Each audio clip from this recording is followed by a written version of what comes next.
Hi yes welcome to our channel. So Jubilee Hills elections by elections హోరాహోరీగా అయితే ప్రచారాలు జరుగుతున్నాయి. మరి ఇప్పటివరకు పరిస్థితి ఏ విధంగా ఉంది? ఎవరు గెలిచే అవకాశాలు కనిపిస్తున్నాయి?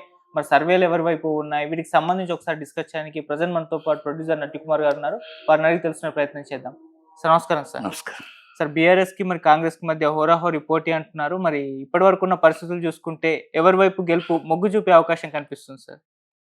పెయిడ్ సర్వేల కోసం మాట్లాడుకోవడం వేస్ట్. హ్మ్. ప్రజల్లోకి వెళ్ళి ప్రజలతో మాట్లాడి ప్రజలతో మమేకమయ్యే సర్వేలు చూద్దాం. ఓకే. ప్రజలతో మాట్లాడి సర్వే చూద్దాం.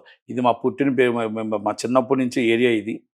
రైమత్ నగర్ ఏంటి, మొత్తం ఇంకోటి ఏంటి, బోరబండ ఏంటి, ప్రతి సందు ప్రతి ఇల్లు నవీన్కి ఎంత తెలుసు, మాకు అంత తెలుసు. హ్మ్. నవీన్ ఏం చేశాడు, చిన్న శ్రీశైలం వాళ్ళ ఫాదర్ ఏం చేశాడు, హ్మ్. ఇస్ మాస్ పబ్లిక్లో ఏం నేమ్ ఉంది, హ్మ్. పీజీఆర్ గారికి ఎంత మెజార్టీ తీసుకొచ్చేవాడు ఏరియాలో, హ్మ్. ఆయనకి ఎంత పాపులర్ ఉంది. 10 మందికి ఈరోజు దారావేరు బొంబాయిలో ఉన్న ఏరియాలో అందరూ మనకి వెళ్తే గుడిసేసేవారు అనేవారు కదా.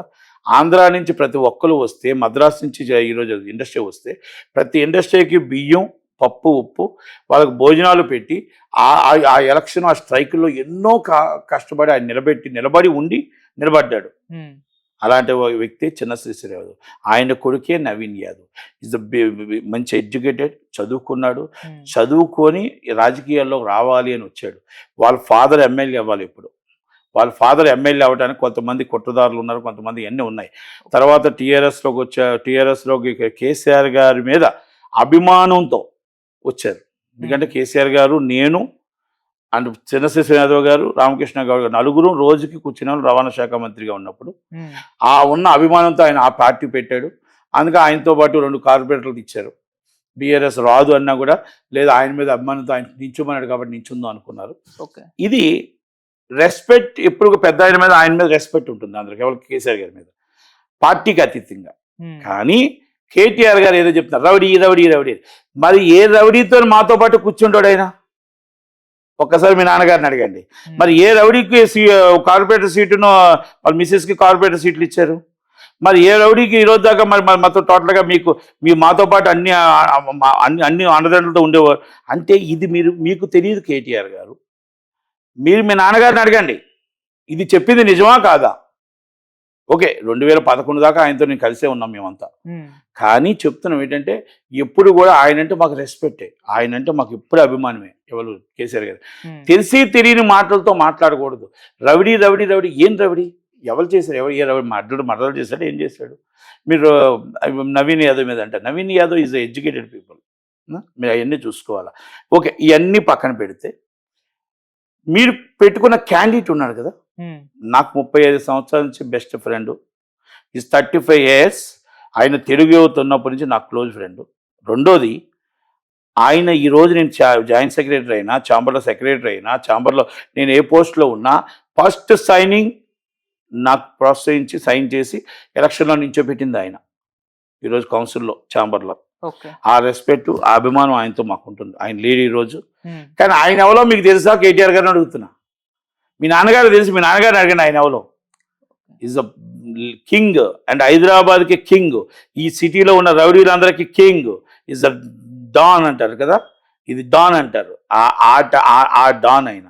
మీరు రౌడీల కోసం చెప్తున్నారు. ఆయన చరిత్ర తెలుసుకోండి, ఆయన కోసం మీరు తెలుసుకోండి. మీరు మాట్లాడుతున్నప్పుడు ఎదుటివాడిని అనేటప్పుడు ఇలా అంటున్నప్పుడు మనకు ఎదురు చూపిస్తుంది. అవును సార్. మీరు ఒక్కసారి కనుక్కోండి. మీరు ఎవరు ఏంటని నెట్లో కొట్టండి. ఓల్డ్ సిటీలో ఆయన పేరు చెప్తే గడగడలాడతారు. Maganti Gopinath. King city rowdy ఎవరైనా రాగలుగుతారా? అలాంటి వ్యక్తి ఆయన. మరి ఆ వ్యక్తి కోసం మీరు పెట్టుకొని చిన్న చిన్న రౌడీ సీట్లు అని మాట్లాడుతుంటే ఎలా? అంటే ఇవన్నీ కూడా మీరు తెలుసుకోవాలి. అలాగని చెప్పి మాగంటి గోపీనాథ్ గారు రౌడీ కాదు, చంద్రశేఖర్ రౌడీ కాదు. 10 మంది కోసం హెల్ప్ చేసేవాడు. అప్పుడు హైదరాబాద్లో హిందూ ముస్లిమ్స్ గొడవలు ఉండేవి, ఇవన్నీ ఉండేవి. ప్రతి ఒక్కరిని కాపాడుకోవడానికి వాటికి ఉమ్మడి రాష్ట్రంలో కొన్ని ప్రాబ్లమ్స్ ఉండేవి. దాన్ని సాల్వ్ చేసేటప్పుడు కొన్ని రౌడీ షీట్లు పడి ఉండొచ్చు, లేకపోతే ఇంకోటి ఉండొచ్చు. మంచి జరిగేవాడికే వస్తుంది కాబట్టి చిన్న శ్రీశైలం మీద పడ్డది. కానీ మీరు మాట్లాడేటప్పుడు నేను ఇంటర్వ్యూలో చూసా, నేను నవ్వుకుంటున్నా. సునీతమ్మకి ఓటు వేయాలా? ప్రజలు నిర్ణయిస్తారు. నవీన్ యాదవ్ గారికి ఓటు వేయాలా? ప్రజలు నిర్ణయిస్తారు. లంకా దీపక్ రెడ్డి గారికి ఓటు వేయాలా? ప్రజలు నిర్ణయిస్తారు. లంకా దీపక్ రెడ్డి గారికి ఓటు వేస్తే ఏమవుతుంది? బీఆర్ఎస్కి వెళ్తుంది. ఓకే. సునీతమ్మకు ఓటేస్తే ఏమెళ్తుంది, కేటీఆర్ గారికి వెళ్తుంది. కేటీఆర్ గారు సిరిసిల్లో ఉండకుండా ఇక్కడ కూర్చుంటాడా? ఇప్పుడు ఉంటుందో పోతుందో పోస్ట్ తెలియదు. Is the wife is second wife, is the first wife already is complaint, is the first son is complaint. ఇది 2 papers and already arguments and tahsildar is already legal certificate and cancellation and petition November 25th and arguments. మీరు గెలిస్తే ఒకవేళ ఆమె అఫీషియల్గా భార్య అయితే మీ ఇద్దరు గొడవల్లో ఈ ఓటు వృధా అయిపోయి మళ్ళీ ఎలక్షన్ వస్తుంది. ఈ ప్రజలకు ఈ డబ్బుతో అవసరమా అని అడుగుతున్నా. ఈ లోకల్ వాడు, ఇక్కడ పుట్టి పెరిగిన వాడు, చిన్నశేషరం యాదవ్ అనే వ్యక్తి కొడుకు ఈరోజు బీసీ సామాజిక వర్గానికి చెందినవాడు, ఆయనకు ఓటేసి పని చేయించుకుంటే మంచిదా? కాంగ్రెస్ పార్టీకి మన దగ్గరుండి ఇప్పుడున్న 3 సంవత్సరాల్లో గవర్నమెంట్లో అభివృద్ధి చేయించుకొని, డ్రైనేజీలు చేయించుకొని, నీరు ఆగకుండా ఎక్కడ ఆగకుండా మనం చేయించుకోవడం బెటరా? మనం కేటీఆర్ గారికి ఓట్లేసి 10 సంవత్సరాలు గుంతల్లో ఏమంటారు అది దూకి గుంతలు అయిపోయి మున్సిపల్ శాఖ మినిస్టర్గా 10 సంవత్సరాలు పట్టించుకున్నాడంటే ఈరోజు పట్టించుకుంటాడంట. చెల్లిని పట్టించుకున్నాడంటే ఇప్పుడు ఆ చెల్లిని పట్టించుకుంటాడంట. అంటే ఇది కరెక్టా అండి? ఇది ఈరోజు రాష్ట్రంలో మీరు ఓడిపోయారు అంటే మీరే కారణం, మీ నాన్నగారు కాదు. ఏ రోజు మీ నాన్నగారు అలా కోట్లు సంపాదించారంటే మీ నాన్నగారు ఎప్పుడో సంపాదించారు. రవాణా శాఖ మంత్రిగా చేశారు, ఎన్నో పోస్టులు చేశారు. కానీ మీ వల్ల పార్టీ ఓడిపోయింది, మిమ్మల్ని చూసి ఓటేస్తారనేది అసంభవం. కనుక అందుకే నవీన్ యాదవ్ గారికి ఎందుకు ఓటేయాలి? ఇక్కడ ఉండేవాడు, ఇక్కడ లోకల్గా తిరిగేవాడు, వాళ్ళ నాన్నగారికి ఉన్న చరిస్మా, వాళ్ళ నాన్నగారు చేసిన pure people is help, cinema ఇండస్ట్రీని కాపాడిన వాళ్ళు, ఇలా మన రేవంత్ రెడ్డి గారు ఎన్ని ప్రాక్టీస్ ఉన్నాయి కాబట్టి, బీసీ వ్యక్తి కాబట్టి మనకు ఆయనకు ఓటు వేసి గెలిపించారు. ఆయన ఎవరు? తలసాని శ్రీనివాస్ యాదవ్ గారి అల్లుడు, వాళ్ళ అమ్మాయినే ఆయనకి ఇచ్చారు. ఎవరమ్మాయి? శంకర యాదవ్, శంకరన్న కూతుర్నే వెంకటకి ఇచ్చారు. ఓకే. అంటే పార్టీలు వేరుండొచ్చాయి. ఆయన ఈజ్ రెస్పెక్ట్ ఏంటంటే ఆయన పార్టీకి విధేయుడిగా ఉన్నాడు. ఎందుకంటే ఏ పార్టీకి ఉంటే ఆ పార్టీకి విధేయుడిగా ఉండాల్సిందే. కనుక ఆయన పార్టీకి విధేయుడు, చుట్టారకం అయితే పోదుగా. మరి తలసాని శ్రీనివాస్ యాదవ్ గారిని అడగాలి. మరి అది అడగలేదా మరి కేటీఆర్ గారు? మరి రౌడీ కదా నువ్వు ఎందుకు పిల్లనిచ్చావని, ఆ కుటుంబం ఇది కదా నువ్వు ఎందుకు పిల్లనిచ్చావని అంటే అదే చెప్తున్నా, వ్యక్తిగత దోషంలోకి వెళ్ళకూడదు. ఓకే. మనం ఏంటి ఓటు అడగాలి. ఎందుకు అడగాలి ఓటు? 10 సంవత్సరాలు మేము ఏం చేసామని అడగాలి. ఇప్పుడు వీళ్ళేం చేశారని అడగాలి. 10 సంవత్సరాలు మీరు సందు గుంతలు చేసి సందు డ్రైనేజీలు మూసుకుపోయి ఈరోజు ఇల్లులు మునిగిపోతూ ఉంటే, నరకయాతన సిటీలో పడుతూ ఉంటే ఆ ఘనత మీది కాదా అని అడుగుతున్నా. మీరు బిఆర్ఎస్ అని చెప్పి బిల్డింగ్ రెగ్యులరేషన్ చెప్పి 10,000 రూపాయలు కట్టించుకొని అప్పటి నుంచి 10 సంవత్సరాలు కూడా మీరు బిల్డింగ్ రెగ్యులరేషన్ యాక్ట్ చేయకుండా కోర్టులో ఉందని తప్పించుకున్నది మీరు కాదా అని అడుగుతున్నా. బిల్డింగ్ బిఆర్ఎస్ అన్నారు, బిల్డింగ్ రెగ్యులేషన్ యాక్ట్ అన్నారు, ఎల్ఆర్ఎస్ అన్నారు, ఏ ఒక్కటైనా జరిగిందా అని అడుగుతున్నా. ప్రజల దగ్గర డబ్బులు దాచుకున్నారు తప్ప జిహెచ్ఎంసీ మీద మొత్తం టోటల్గా మీరు ఏం ఇన్వెస్ట్ చేశారు? కొత్తగా మీరు ఏం కట్టారు? హైటెక్ సిటీ కట్టింది చంద్రబాబు. మొత్తం టోటల్గా ఏదైతే రోడ్లు వేశారో, ఓఆర్ఆర్ వేశారో రాజశేఖర రెడ్డి గారు, శంషాబాద్ చంద్రబాబు అని రాజశేఖర రెడ్డి గారు. మరి మీరేం చేశారో చెప్పాలి కదా. మెట్రో తెచ్చాం, మెట్రో పనులు కూడా అప్పుడే స్టార్ట్ అయ్యాయి, తర్వాత మీరు తెచ్చారు, మంచిది. మీరు చేసిన మంచి పనుల కోసం మేము పొగుడుతాం మిమ్మల్ని.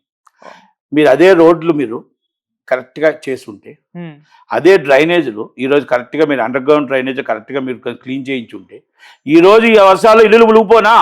ఈరోజు ఎంతమంది ప్రాణాలు పోనా? దానికి కారణం మీరు కాదా?